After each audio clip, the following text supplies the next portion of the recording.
A conversation with Pavel Mischenko on leadership personalities and conflict, part of the series Manousso Musing with seasoned mediator trainer Dr. Barbara Sunderland Manousso. That is our topic for today. Welcome to the Lawyers and Mediators International Show and Podcast by InstantMediations.com, where we discuss law and conflict resolution topics to educate both professionals and everyday people. Catch regular episodes on YouTube, the Instant Mediations app, and anywhere you get your podcasts. Just remember, nothing in these episodes constitutes legal advice, so be sure to talk to a lawyer, as cases are fact-dependent.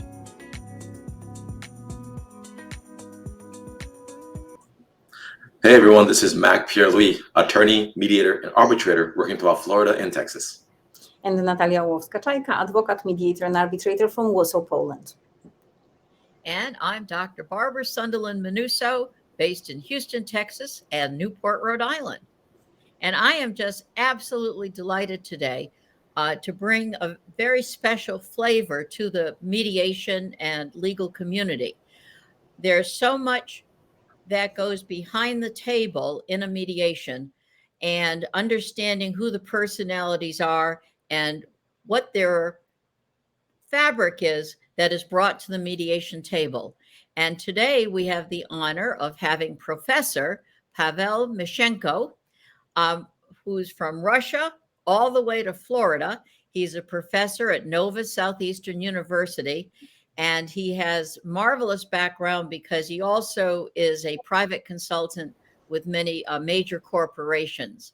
And he's the author of books as well as articles and TED Talks. We're really very, very pleased to have you talk today about one of your key components, the boss leadership. We know that in so many mediations, especially if it's employment, the boss is at the table, and not only physically, but maybe what has brought him to the position of being the boss. So tell us, Pavel, and welcome so much, and thank you for being here.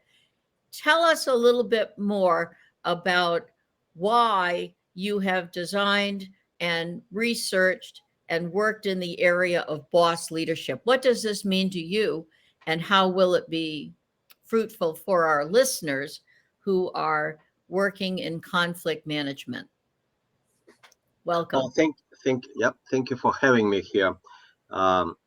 This topic, I think, that arrived from my second education. First education, I had masters in geophysics because my parents, both oldest, they told me that they were engineers. So they said, "Son, you're an engineer." And I said, "Yes, sir." So I became an engineer. But then very quickly I realized that, though I love my parents and I followed their advice, but it wasn't my cup of tea, or cup of coffee, wherever you are. And then I realized that I'm more interested in people. So I got master's degree from Syracuse University in marriage and family therapy.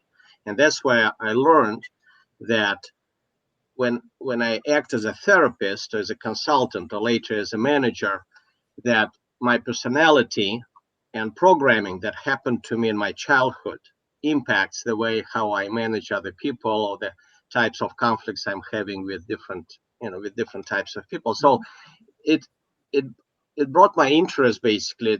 It created interest in what I call personality conflicts.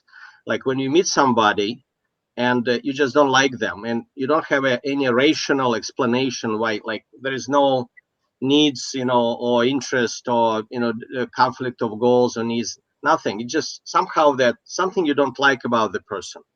And I think those situations that was happening to me, I thought, well, I need to figure out what's the answer and how can we handle those situations that happens in business and also in personal life.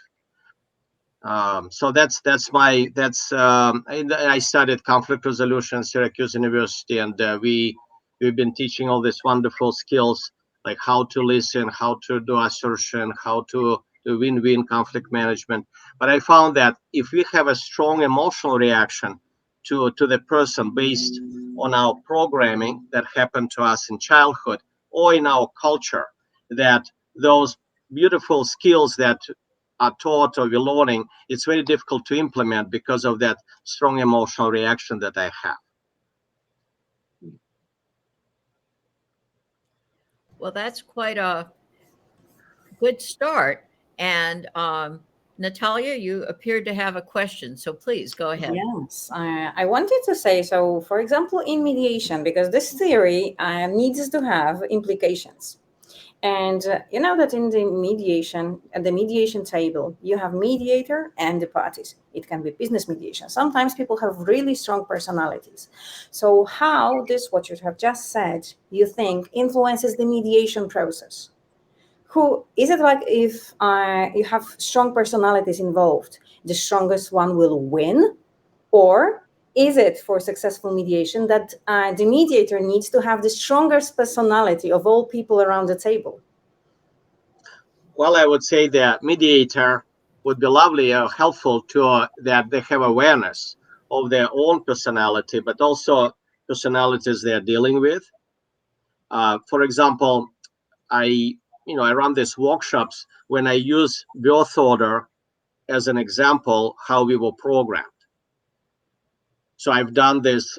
I have a friend who used to run, actually. Now he was executive director for nonprofit agency, big nonprofit. So once a year, I would come to his agency and I would do 3-hour workshop how managers can understand themselves, giving that programming they received in their childhood. We will break up into the 4 groups: only's, youngest, middle, oldest, and they would discover. I would ask them these 2 questions, like, what was the good news to be the oldest? What was the bad news to be the oldest? So they would talk about that, and then they would connect. I would ask, do you think those programming, what happened to you in childhood, still impact you as you are now as a leader or as a manager? And they all say, by the end, they say, yes, of course. So anyway, so I have been doing this, I would say, awareness raising programs. And then my friend, who is executive director, he told me that it was very helpful for him whenever there is a conflict between managers. Sometimes, silo effect, that department heads, they don't cooperate, they fight with each other instead of cooperating. It's the same agency. So he had this one case where 2 guys actually, they, instead of helping each other, they were very much in conflict and competing. They would come to Michael, that's the name of my friend. He would come and complain about each other. So he ended up bringing them to the office and doing this managerial mediation session. But what was helpful, because they already knew there was 2 guys who were oldest of firstborns. And what do we know by this theory about oldest of firstborns? That they're trained to be what I would say kings or queens in their family, because they were asked, they were empowered to take care of their younger siblings. So from the very start, from the very beginning of their childhood, they learn how to take care of, be responsible, analyze quickly situations, make decisions, so to be in charge. So now you have 2 guys who are trained the same in their childhood. And if they're not aware, they bring their dominant personality and they start competing with each other instead of helping each other. So my friend Michael, he said, because I reminded them, you guys both oldest in your families. Remember that Pavel's workshop that we went through? So you both, so that's why I ended up fighting, confronting each other instead of helping. Because the things that oldest can do well when they see other person needs help, because they like to take care of the people. He said, how about you guys, remind yourself that not fighting, but helping each other, using your power of the oldest or the firstborn. So that's how he, is like very real example of use of mediation, managerial mediation, that model. But going back to, I think it's very important. For example, you show the assessment online that I have.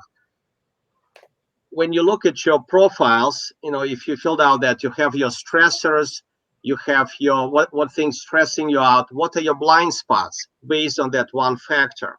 So what would be the blind spot for the oldest, for example? If I ask, what would be your guesses?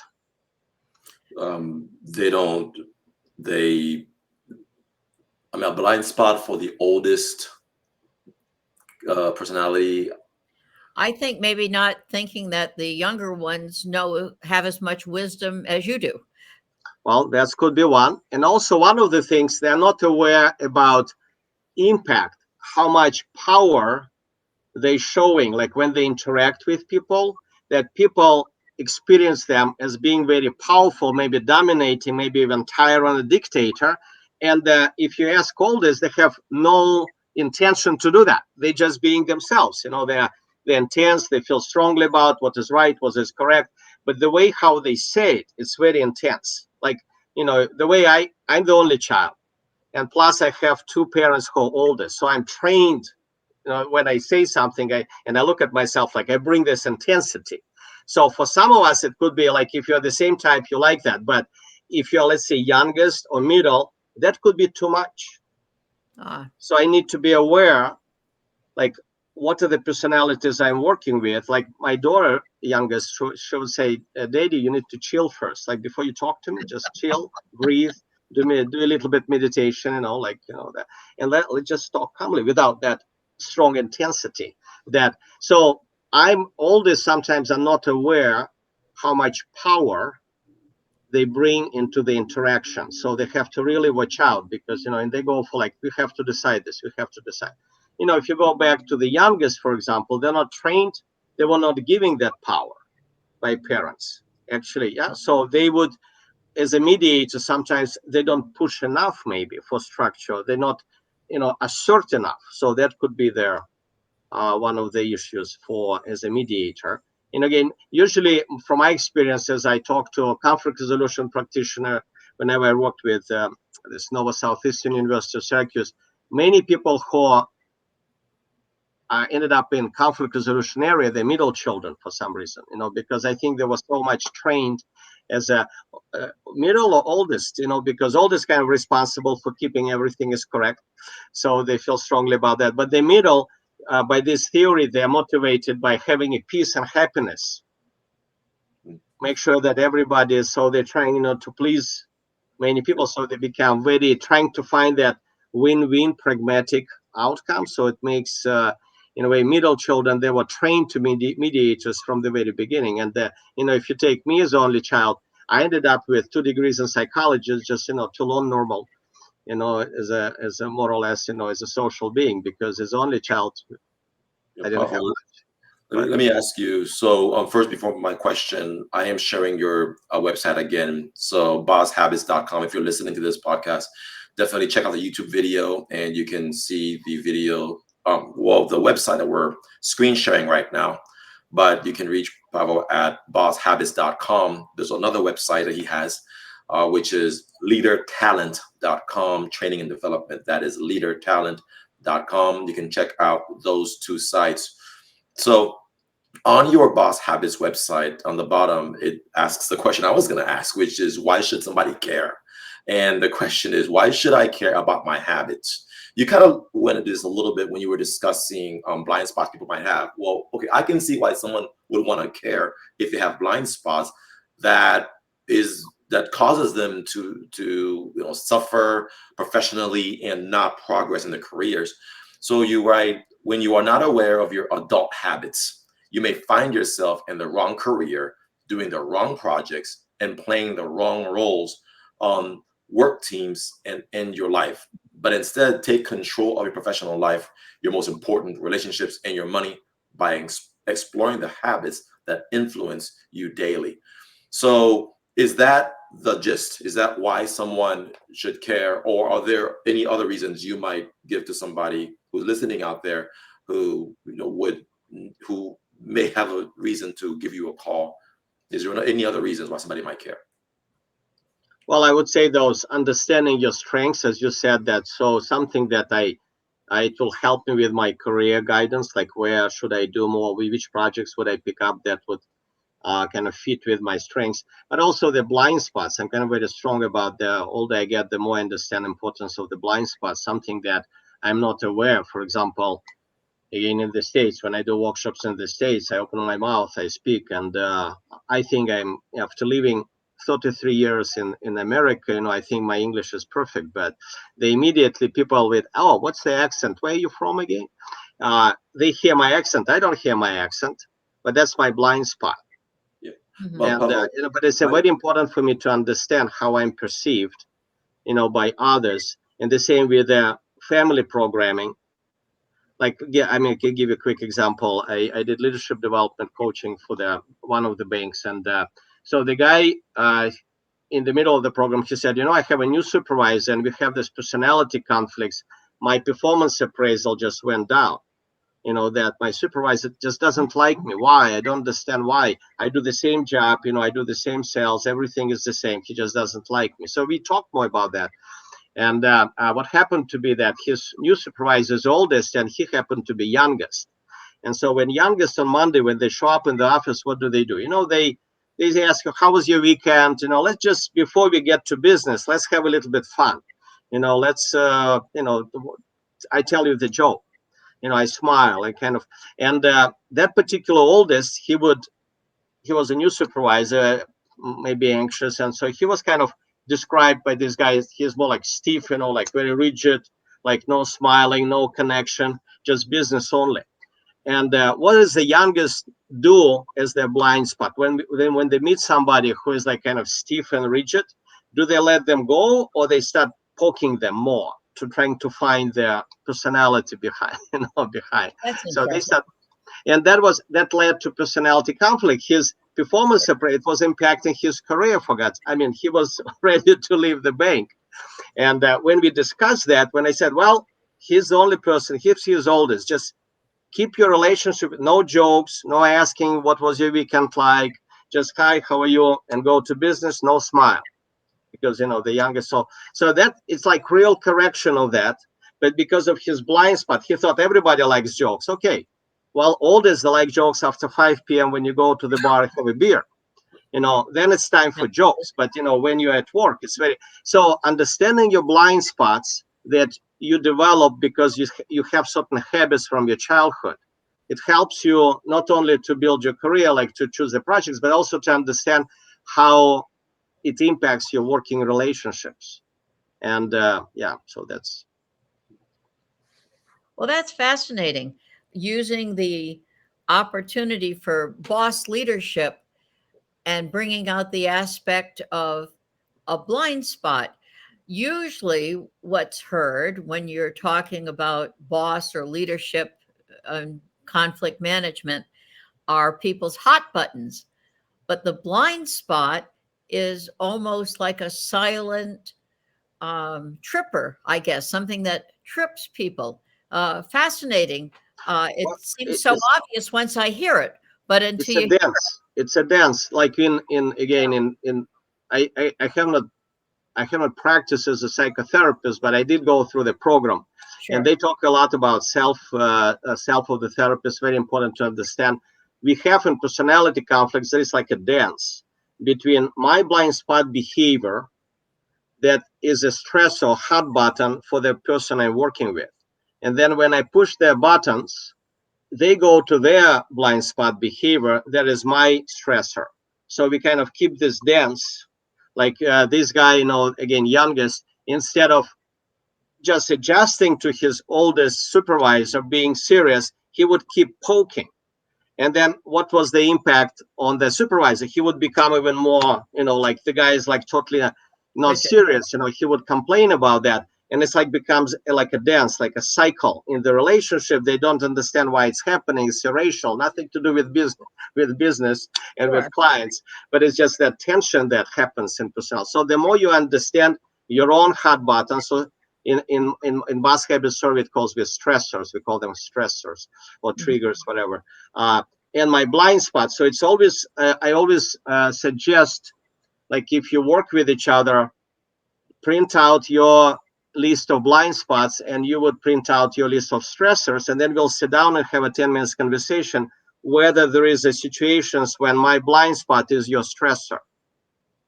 How does And that somebody know where their blind spot is, though? How do they know that it is their blind spot? That would be that's a hard to very good sort out. question.